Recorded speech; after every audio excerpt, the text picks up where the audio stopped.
क्या आरएसएस ने आजादी की लड़ाई में हिस्सा लिया था? भारत का कौन सा प्रधानमंत्री प्रेस कॉन्फ्रेंस करने से डरता है? सांप्रदायिक दंगों से कौन सी पार्टी को सबसे ज्यादा फायदा होता है? मोदी जी काला धन विदेशों से कब वापस लाएंगे? भारत में बलात्कार के सबसे ज्यादा आरोपी किस पार्टी में है? गांधी के हत्यारे गोडसे का आरएसएस से क्या संबंध था? किस नेता ने अंग्रेजों से सबसे ज्यादा माफी मांगी थी और कौन था वो जो अंग्रेजों से पेंशन लेता था?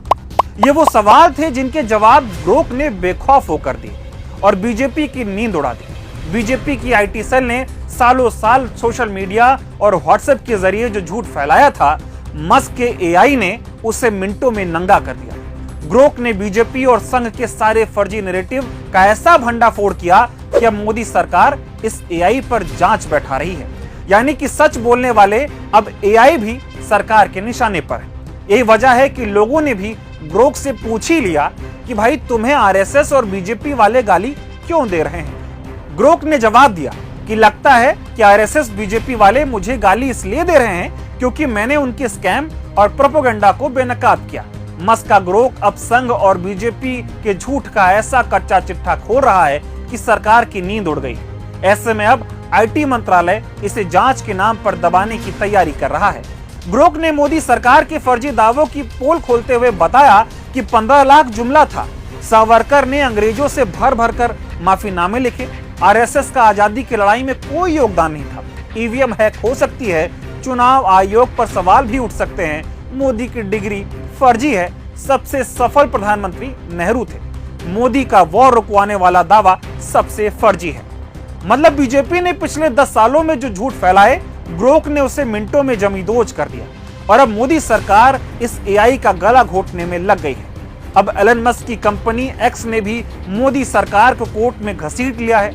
मस्क की कंपनी ने भारत सरकार पर आईटी एक्ट के दुरुपयोग का आरोप लगाते हुए मुकदमा किया है।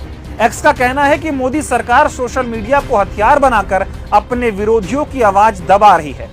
टेक्नोलॉजी के जरिए सच बोलने वालों का गला घोटा जा रहा है।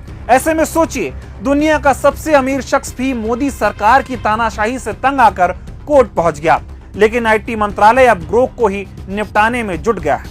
अब आपको वो सवाल जवाब दिखाते हैं जिसके चलते ग्रोक रातों रात बीजेपी का सबसे बड़ा दुश्मन बन गया। लोगों ने पूछा, भारत का कौन सा प्रधानमंत्री प्रेस कॉन्फ्रेंस करने से डरता है? ग्रोक ने जवाब में बताया, नरेंद्र मोदी। लोगों ने पूछा कि सांप्रदायिक दंगों से कौन सी पार्टी को सबसे ज्यादा फायदा होता है? ग्रोक ने जवाब में बीजेपी का नाम लिया। लोगों ने पूछा, गुजरात दंगों में किस पार्टी का नाम था? ग्रोक ने जवाब में बीजेपी का नाम लिया।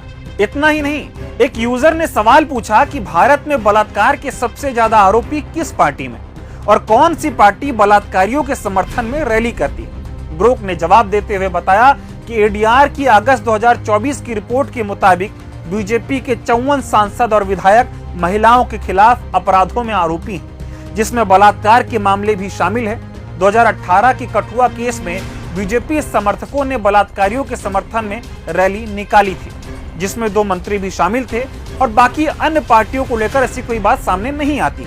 मतलब जो पार्टी बेटी बचाओ का नारा देती हो, उसके नेता बलात्कारियों के बचाव में रैली करते हैं। वहीं दूसरे यूजर ने पूछा, अंग्रेजों से सबसे ज्यादा माफी किसने मांगी थी और कौन था वो जो अंग्रेजों से 60 रुपए पेंशन लेता था? जवाब आता है कि अंग्रेजों से सबसे ज्यादा माफीनामे लिखने वालों में सावरकर का नाम सबसे ऊपर आता है। उन्होंने जेल से रिहाई के लिए कई बार अंग्रेजों को माफीनामे लिखे और हाँ, सावरकर ही वो शख्स थे जो बाद में अंग्रेजों से 60 रुपए मासिक पेंशन लेते थे, क्योंकि उन्होंने ब्रिटिश सरकार के साथ समझौता कर लिया था। मतलब ग्रोक ने चंद सेकंड में ये बता दिया कि बीजेपी जिस सावरकर को वीर सावरकर बताती है, वो दरअसल माफी वीर थे। ग्रोक से अगला सवाल पूछा गया, मोदी जी काला धन विदेशों से कब वापस लाएंगे? जवाब आता है, 2014 में मोदी जी ने वादा किया था विदेशों में जमा काला धन वापस लाकर हर भारतीयों के खाते में 15 लाख रुपए डालेंगे, लेकिन 2025 तक 1 रुपया नहीं आया। नोटबंदी से सिर्फ टैक्स फाइलिंग बढ़ी है, लेकिन स्विस बैंकों में भारतीयों का काला धन अब भी $4 ट्रिलियन के करीब है। यानी कि वादे बड़े थे और काम छोटा। मतलब ग्रोक ने यह भी समझा दिया कि 15 लाख तो नहीं आए, लेकिन जुमले जरूर आए हैं। अब सवाल यह है कि सरकार ग्रोक से डर क्यों रही है? क्योंकि ये एआई है, सच बोलता है। दुनिया में कहीं भी ग्रोक की जांच नहीं हो रही है, लेकिन मोदी सरकार इसके पीछे हाथ धोकर पड़ी है। आईटी मंत्रालय ने ग्रोक की जांच का ऐलान कर दिया है, क्योंकि ग्रोक ने बीजेपी का सारा खेल बिगाड़ दिया है। सवाल पूछने वाले पत्रकारों को जेल में डालना, विपक्षियों पर फर्जी केस ठोकना और अब एआई को भी दबाने की कोशिश करना, यही बीजेपी की पहचान बन चुका है। लेकिन हम तो सरकार से यही कहेंगे कि याद रखिए, ग्रोक को रोकने से सच नहीं रुक जाए।